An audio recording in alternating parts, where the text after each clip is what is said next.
Mission 2024 में जुटी भाजपा ने अब गांवों के गलियारों से दिल्ली तक पहुंचने का रास्ता बनाने में जुटी हुई है। अभियानों और योजनाओं के माध्यम से आम जन तक पहुंचने की मुहिम में अब गांव चलो अभियान शुरू किया गया है। ऐसे में यवतमाल जिले के आरनी क्षेत्र के विधायक डॉक्टर संदीप धुर्वे ने भी गांव चलो अभियान में शामिल हुए और इस अभियान को बढ़ावा दिया और लोगों का भी भारी प्रतिसाद मिला। आइए जानते हैं पूरी खबर। नमस्कार। गाव चलो अभियान आपण कोणकोणत्या गावाला भेट दिली, नेमकं काय आपल्याकडे एखाद्याला काय सांगणार? हे बघा, हे अभियान माझ्याकरता नवीन नाही. आता आम्ही कार्यकर्त्यांना पाठवतो प्रत्येक बूथवर, वेगवेगळ्या ठिकाणी वेगवेगळ्या गावातील कार्यकर्ते जातात. या अगोदर सेम कार्यक्रम आमदारांचा लागला होता. आम्हाला तेलंगणा पाठवतो होतं प्रवासी एमएलए आणि त्याचा खूप मोठा फायदा झाला. मला प्रवासी एमएलए म्हणून आदिलाबाद विधानसभेत पाठवण्यात आलं होतं. त्याचा खूप फायदा झाला. तो अनुभव माझ्या पाठीशी आहे आणि तुम्हाला सांगताना आनंद होतो की इतिहासामध्ये पहिल्यांदा आदिलाबाद विधानसभा, जी विधानसभा माझ्या विधानसभेला लागून आहे, तिथे भारतीय जनता पार्टीचे पायशंकर आमदार निवडून आले. एवढा फायदा त्या अभियानामध्ये होतो. आणि आमच्याही आता आपण घाटंजीकडे बसलेला आहोत. एकंदरीत आम्ही घाटंजी पांढरकोळा या ठिकाणी 339 बूथ आहेत. यापैकी मॅक्सिमम जागेवर गाव चलो अभियान राबविण्यात आलेले आहे.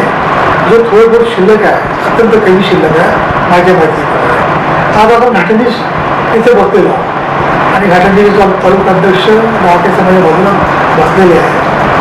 131 बूथ आहे आणि 131ही बूथवर घाटंजी शहर आणि तालुक्यात हे अभियान सक्सेसफुली राबवण्यात आले आणि त्याची फाईल म्हणून सबमिट करावं लागतं. त्या सुद्धा आमच्या 76 फाईल तयार झाल्या आहेत आणि उरलेल्या तयार होत आहेत. कारण त्याच्यामध्ये कार्यक्रम झाला, राबवण्यात आलं, सर्व झालं पूर्ण. जे स्थापन करायचं होतं प्रमुख वगैरे जिथे कमी होते वगैरे वगैरे किंवा त्या ठिकाणी व्हॉट्सअप ते जे टाईप करावं लागतं, टाईप करून त्याची एक फाईल बनते. त्या फाईल थोडा शिल्लक आहे, त्या पूर्ण करण्यात. जनतेमध्ये आपण थेट गेलात, जनतेशी आपण बोलचाल की काय नेमकी समस्या निघाली आणि काय कशा प्रकारे त्याचं निराकरण करण्यात आलं? नाही, एक तर सगळ्यात पहिले मोदी साहेबांवर जनतेचा प्रचंड विश्वास आहे, हे तर मान्यच करावं लागेल. दुसरं, महाराष्ट्रामध्ये देवेंद्रजी फडणवीसवर लोकांचा खूप विश्वास आहे आणि त्याचं कारण आहे की जेव्हा यवतमाळ जिल्ह्यामध्ये 2019ला जे विधानसभेचे इलेक्शन झाले तर त्यावेळेस मुख्यमंत्री देवेंद्र फडणवीस होते आणि पूर्ण जिल्ह्यात त्यांनी एकच सभा दिली होती, ती आर्नीमध्ये माझ्या मतदारसंघात. आणि त्यांनी भाषणामध्ये जनतेला आवाहन केलं होतं की तुम्ही संजय धुर्वेला निवडून द्या, मी आर्नी विधानसभा दत्तक घेतो. आणि ठीक आहे, आणि वर्ष ते कोणत्या पदावर होते, परंतु जसे ते उपमुख्यमंत्री झाले, तुम्हाला खोटं वाटेल, विकासाचा झंझावात सुरू आहे. इतके फंड दिले चालले आहे फडणवीस साहेबांतर्फे आणि त्यांनी दिलेला जो शब्द होता जनतेला, तुम्ही धुर्वेला निवडून द्या, मी दत्तक घेतो आणि विधानसभा. दत्तक म्हणजे काय? शेवटी विकासच सगळ्यात जास्त महत्वाचा आहे. ते छोटं उदाहरण सांगतो मी. आणि नगर परिषदेला त्यांनी 73 कोटी पाणी पुरवठ्याला दिले. घाटंजी शहराकरता पाणी पुरवठ्याला त्यांनी 50 कोटी दिले. पांढरकोळ्यासाठी मागच्याच महिन्यात 64 कोटी त्यांनी दिले. आणि प्रत्येक बजेटमध्ये 100 कोटी, 80 कोटी 2-2 महिन्याचे बजेट येतात आमचे.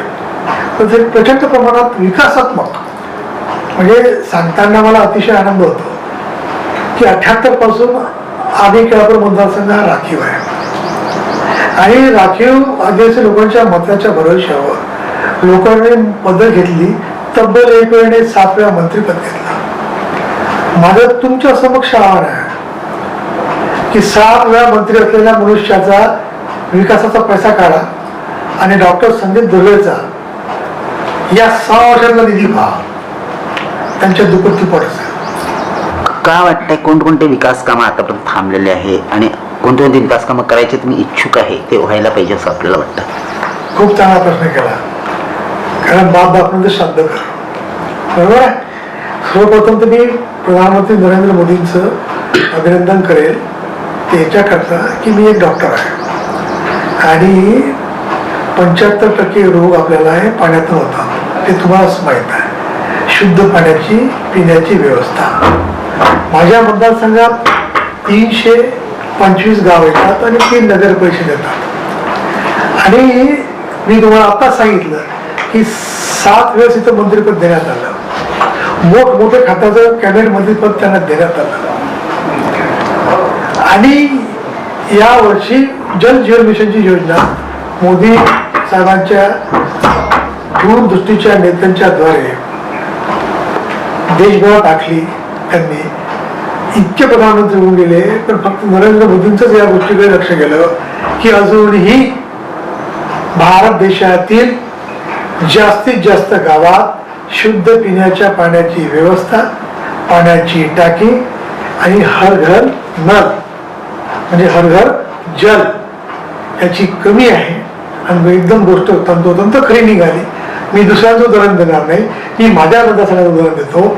3700 खेड्यापैकी मी 237 खेड्यात ही योजना मंजूर करून घेतली. प्रत्येक ठिकाणी काम सुरू आहे आणि याच्याकरता 138 कोटी रुपये मला मिळाले. म्हणजे 7 वेळा मंत्रिपद भेटून सुद्धा 300-325 गावापैकी 237 गावं शुद्ध पिण्याच्या पाण्याच्या बघेत वंचित होती. म्हणून तुम्हाला म्हटलं बाप दाखव नाही तर शाब्द का. तुम्ही खूप चांगला प्रश्न मला विचारला.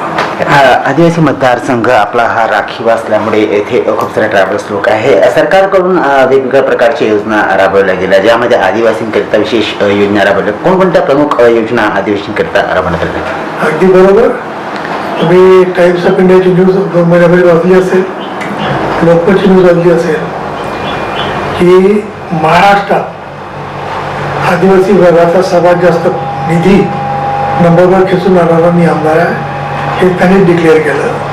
नंबर 2 आदिवासी मंत्र्याचा मतदारसंघ आहे, तिथे फंड गेला. एवढा फंड इथे मी आणला. तुम्हाला छोटंसं उदाहरण सांगतो.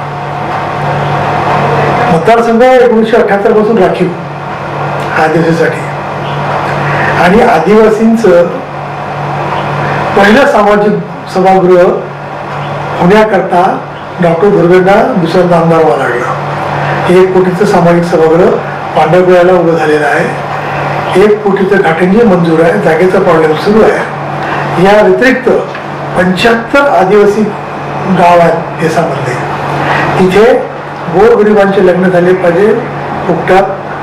तिथे तेरव्या विविध कार्यक्रम 150 लोकांचे व्हायला पाहिजे. याच्याकरता या 75 गावात मी प्रत्येकी 15 लाखाचा सभागृह गौण समाजाकरता मंजूर करण्यात आलेला आहे. आता लोकसभेचे वादळ जे आहे ते सगळीकडे वाहत आहे. काय सांगा, लोकसभा इलेक्शनला बघून काय वाटतं, काय सांगा?